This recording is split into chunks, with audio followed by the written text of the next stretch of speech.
Welcome to DK's Follies, where everything is fun, technical, enjoyment, entertainment and much more.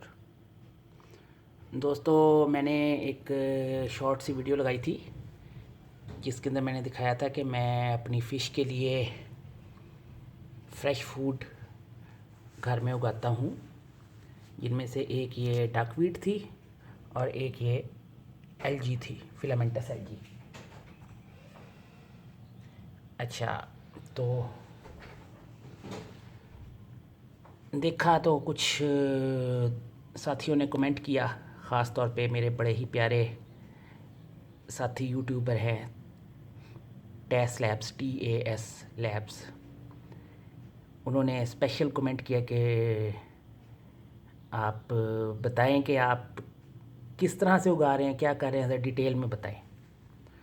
तो मैंने सोचा कि चलें, इनके अलावा भी दोस्त होंगे, सिर्फ मेरे साथी ही नहीं टेस लैब्स वाले, तो इनके अलावा भी होंगे जो कि ये जानना चाहेंगे कि जी मैं घर में किस तरीके से उगाता हूँ और किस तरीके से ये एलगी और डकवीट को उगा के तो फ़िश को देते हैं, और ख़ास तौर पे उगाने का तरीका।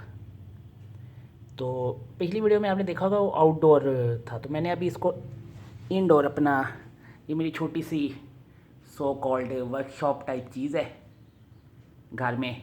आप देख ही रहे हैं सारा, मतलब मेरा सामान पड़ा हुआ है, टूल्स भी हैं, पार्ट्स भी हैं, बहुत कुछ है, और वक्तन फ़वक्तन मैं इधर से सामान लेके तो इस्तेमाल करता रहता हूँ। तो इसी को मैंने ला के इधर इंडोर रखा। इसके दो फ़वाइद मुझे हो गए कि एक तो ये जो जिस खिड़की में पड़ा है ये साउथ फेसिंग है, दूसरा ये इंडोर है, तो मुझे काफ़ी सारे फ़वाइद हो गए। साउथ फेसिंग की वजह से सारा दिन सूरज पड़ता है, जो कि फ़ोटोसिंथेसिस के लिए बहुत अच्छा होता है, ख़ास तौर पे डकवीट के लिए, क्योंकि मेरी डकवीट मेरी मतलूबा साइज़ के हिसाब से नहीं बढ़ रही थी, तो मैंने इसको इस तरह रखा, तो अब ये होपफुली ज़्यादा बढ़ेगी। तो सबसे पहले डकवीट की तरफ आते हैं। डकवीट मैंने किस तरह रखी है, ये आप एक टब देख रहे हैं, मुनासिब सा टब है, मेरे ख्याल में 20 लीटर्स कैपेसिटी होगी इसकी। इसके अंदर मैंने जो है वो मछली का जो एक्वेरियम का पानी होता है वो डाला है। मतलब मछली जिस पानी में रहती है एक्वेरियम में, वो जब पानी साफ़ करते हैं या पानी तब्दील करते हैं, वही पानी लेके वही पानी इसके अंदर भर दिया। साथ अगर आप नीचे बॉटम में देखें तो ब्राउन कलर का फ़िश वेस्ट भी होगा, ऑर्गेनिक वेस्ट भी होगा, ये सारा भर दिया। मछली के पानी के अंदर ये होता है कि इसके अंदर तमाम फ़िश वेस्ट जिस तरह के ज़रूरत के होते हैं, जो कि नाइट्रोजिनस वेस्ट, नाइट्रोजिनस कंपाउंड्स जिस तरह अमोनिया, यूरिया, नाइट्रेट्स वगैरह, वो मौजूद होते हैं। तो वो ऑलरेडी मौजूद होते हैं, तो पौधों को रेडिली अवेलेबल खाद पानी में डिज़ोल्व सूरत में मिलती है। तो ये डाल दिया इसके अंदर मैंने थोड़ा सा, मतलब कि ये तकरीबन सारा हार्वेस्ट करके मैंने अगली हार्वेस्ट के लिए ये थोड़ा सा छोड़ दिया है। ये अगर मैं इसको इकट्ठा करूं तो ये हार्डली शायद 2 स्पून फुल के बराबर होगा। ये मैंने इसके अंदर छोड़ दिया है, जो कि उम्मीद है कि 2 हफ्ते तक ये बड़ा होके तो मुकम्मल टब को कवर कर लेगा। अच्छा, साथ आप ये बंच एक नीचे देख रहे हैं, ये भी एक एक्वेटिक प्लांट है, फिलामेंटस एक्वेटिक प्लांट है, एलगी नहीं है, फिलामेंट टाइप है। ये मैं आपको दिखाता हूँ, ये एक प्लांट का बंच है। ये भी मैं एक जगह से उगता हुआ लेकर आया था, शायद एलगी हो, शायद कुछ और हो, लेकिन मैं अभी तक इसको आइडेंटिफाई नहीं कर सका। तो लिहाजा ये भी मैंने पानी में छोड़ा हुआ, ये भी थोड़ा बड़ा हो जाता है। मैं इतना बड़ा बॉल लेकर आया था, अभी ये काफ़ी बड़ा हो गया है, तो इसमें से भी थोड़ा बहुत मैं फ़िश को खिलाता रहता हूँ। जो फ़िश तकरीबन हर फ़िश जितनी है हमारे पास, सवाए इसके कि जो प्योर मीट ईटर्स हों, जैसे स्नेक हेड्स हैं, जैसे एरोवाना है, जैसे वो है, इसके अलावा हर फिश जिस तरह कॉमन कार्प, कोए, गोल्ड फिश, चिकलेट्स, चिकलिड एक बहुत बड़ी फैमिली है, चिकलिड भी कहते हैं, सिकलिड भी कहते हैं, लेकिन साइंटिफिकली जो हम लोग जो पढ़ते हैं वो चिकलिड पढ़ते हैं, हम सिकलिड नहीं पढ़ते। कुछ जगह पे सिकलिड भी प्रोनाउंसिएशन है। तो चिकलिड्स, इवन मॉलीज और तकरीबन हर तरह की मछली डकवीड बहुत शौक से खाती है। और डकवीड जो होती है उसके अंदर तकरीबन 40 to 50% प्रोटीन कंटेंट होता है। तो हाई इन प्रोटीन फूड है। जिस तरह सोयाबीन जो है वो हाई इन प्रोटीन फूड के तौर पे, प्लांट फूड के तौर पे होती है, इसी तरीके से ये duckweed high in protein food के तौर पे होती है। और बहुत सारे तरक्की पजीर ममालिक जिसे थर्ड वर्ल्ड कंट्रीज़ कहते हैं, वहाँ पे डकवीड को बाकायदा पका के या उबाल के, जिस तरह हम लोग साग खाते हैं पाकिस्तान में, और उस तरह ये डकवीड को पका के साग के तौर पे खाया भी जाता है। इंसान भी खाते हैं, जानवरों को भी खिलाया जाता है, सिर्फ ये मछलियों के लिए नहीं है। लेकिन मैंने चूँकि मछलियों के लिए था तो वो इस तरीके से बनाया। इसी तरीके से आ जाते हैं इधर एलजी की तरफ। ये फिलामेंटस एलजी का टफ्ट है, काफ़ी बड़ा हो गया है। ये जब मैंने डाला था तो ये तकरीबन इतना, ये 3 उंगलियों के बराबर इतना सा मैंने इसके अंदर पीस डाला था। वही डालने से पहले जो है वो मछली का पानी डाला, एक्वेरियम से पुराना पानी, और उसके अंदर ये इतना सा डाल दिया। तो ये भी बड़ी तेज़ी से ग्रो करता है और ये चंद दिनों के अंदर ये जो है वो एक इतना 3 उंगली का तकरीबन समझ लीजिए 2 स्क्वायर इंच के पीस से ये बड़ा हो के तो इतना बड़ा हो गया। ये आप इसके अंदर से मछलियों के हिसाब से है, तो जब भी हो दूसरे तीसरे दिन इस तरह इतना सा उठा लिया, पीस कैंची से काट लिया, वैसे तो तोड़ भी सकते हैं, और मछलियों के एक्वेरियम में डाल दिया। मछलियाँ बहुत शौक़ से खाती हैं, तमाम मछलियाँ, गोल्ड फिश, कोए, common carp, tiger barbs, carps, ये वो नहीं खाती, पर्चीज़ नहीं खाती। पर्चीज़ गोश्तखोर होती हैं, शिकारी मछलियाँ होती हैं।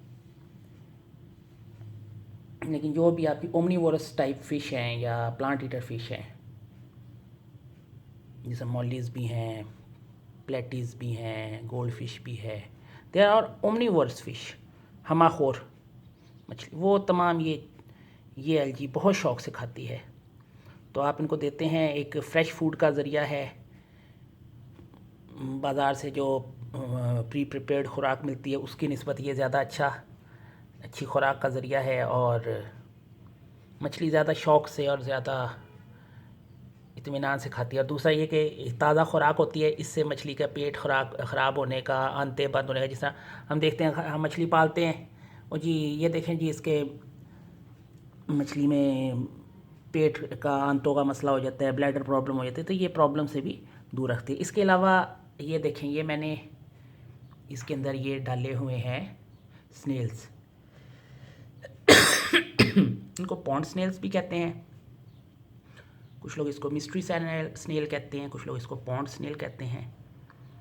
ठीक है, ये करीब से देख लें, ये स्नेल होते हैं। ये छोटे छोटे मैंने स्नेल डाल दिए थे थोड़े से इसके अंदर, ये इसके अंदर बढ़ भी रहे हैं,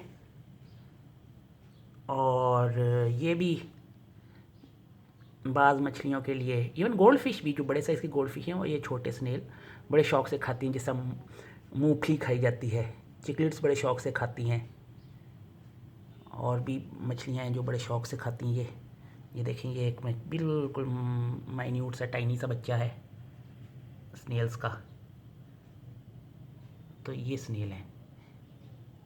तो इसके अंदर स्नेल्स भी मौजूद हैं, इसके अंदर डकवीड भी मौजूद है, और ये इसी तरह करके, तो जिस वक्त ज़रूरत हो, एक दफ़ा आपका चल पड़ा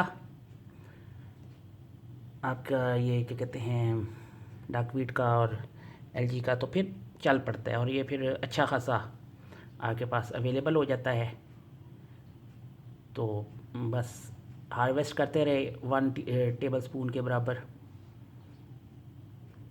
और दूसरे तीसरे दिन देते रहे मछली को। मछली का पेट भी साफ़ रहेगा, फ़ाइबर भी मिलेगा, प्रोटीन भी मिलेगी, और अच्छी ताज़ा ग़िज़ा है।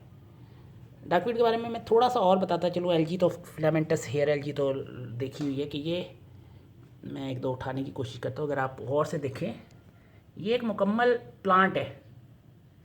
ये 2-3 पत्ते हैं, एक ही बिल्कुल माइक्रो स्टेम के ऊपर 3 तक पत्ते होते हैं, और एक छोटी सी माइन्यूट सी इनकी जड़ होती है। मैं देख, बड़ी माइन्यूट सी ये धागे की तरह की अगर जड़ नज़र आ जाए कैमरे में तो जड़ होती है बस। ये डकवीट का टोटल सिस्टम होता है। तो ये है डकवीट का।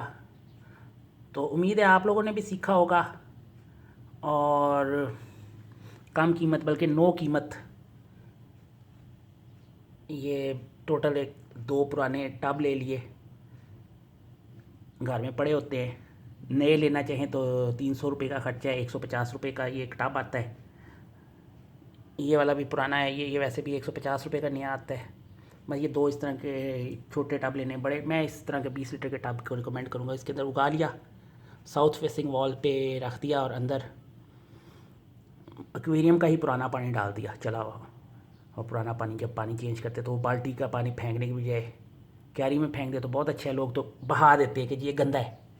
हाँ गंदा है आप कह सकते हैं, लेकिन पौधों के लिए ये ग़िज़ाइयत से भरपूर चीज़ है। तो मछली का पुराना पानी या तो क्यारी में डाल दें, अपने लॉन में डाल दें, या मछली की ही खुराक दोबारा उगाने के लिए इस्तेमाल करें। तो जनाब ये थी एक छोटी सी एक्सप्लेनेशन डकवीड और एलजी को घर में उगाने के लिए as readily available fresh fish food. उम्मीद है आपको पसंद आया होगा, आपने सीखा होगा। डीकेएस फॉलिस देखने का बहुत बहुत शुक्रिया। सब्सक्राइब ज़रूर कीजिएगा। Thank you for watching. Good bye.